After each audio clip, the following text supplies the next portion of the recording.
surat berharga.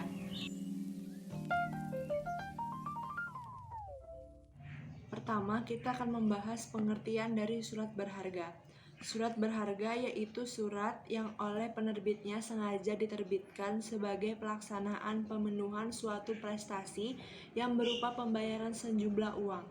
Penggolongan surat berharga. Ada 3 golongan surat berharga. Yang pertama, surat berharga yang mempunyai sifat kebendaan. Yang kedua, surat berisi tanda keanggotaan suatu persekutuan. Yang ketiga, surat-surat tagihan utang. Yang pertama adalah surat berharga yang mempunyai sifat kebendaan, yaitu suatu surat berharga yang di dalamnya terkandung hak atas kepemilikan barang tertentu yang tercantum dalam surat berharga tersebut. Yang kedua adalah surat berisi tanda keanggotaan suatu persekutuan, yaitu surat berharga yang berisi hak-hak keanggotaan suatu persekutuan atau perusahaan, misalnya saham suatu perseroan terbatas atau PT, CV atas saham, dan lain-lain.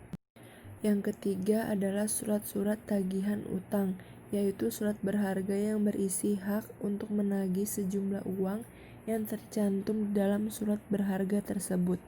Selanjutnya adalah klausula dalam surat berharga. Yang pertama, klausula atas tunjuk, yaitu suatu klausula yang berisi pernyataan bahwa seorang yang berhak atas surat berharga tersebut adalah orang yang namanya disebut dalam surat berharga tersebut atau orang yang ditunjuk sebagai penggantinya. Yang kedua adalah klausula atas pembawaan, yaitu suatu klausula yang berisi pernyataan bahwa orang yang berhak atas surat berharga tersebut adalah orang yang membawanya.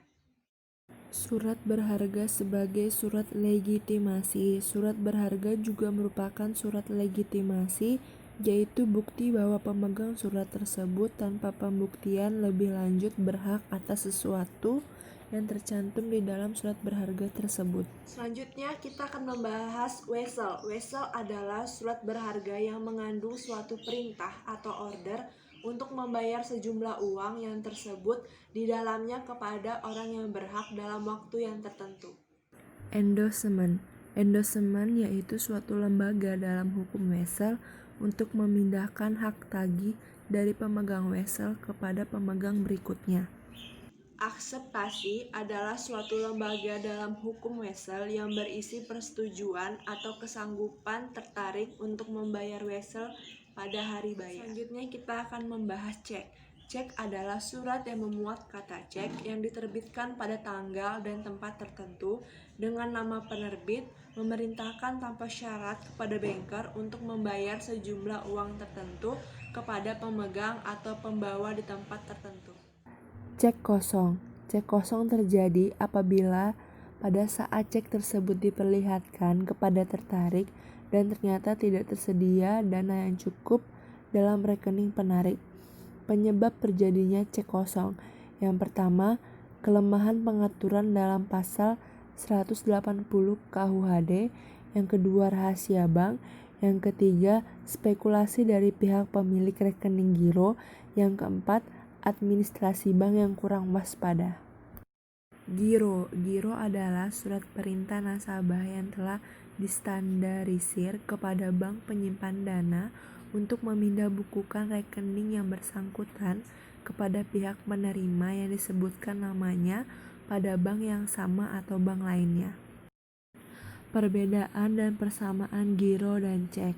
Persamaannya adalah keduanya merupakan alat pembayaran dan tenggang waktunya yang sama, yakni 70 hari. Perbedaan, cek dapat dibayarkan secara tunai, sedangkan bilet giro hanya dapat dilakukan dengan pemindah bukuan.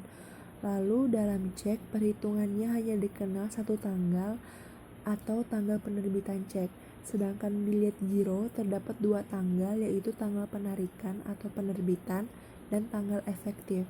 Kemudian, cek dapat dipindah tangankan dengan endorsement, sedangkan bilet giro tidak dapat. Demikian pembahasan dan rangkuman saya dari topik bab 8, yaitu surat berharga. Jika ada salah kata, saya mohon maaf dan saya ucapkan terima kasih dan sampai jumpa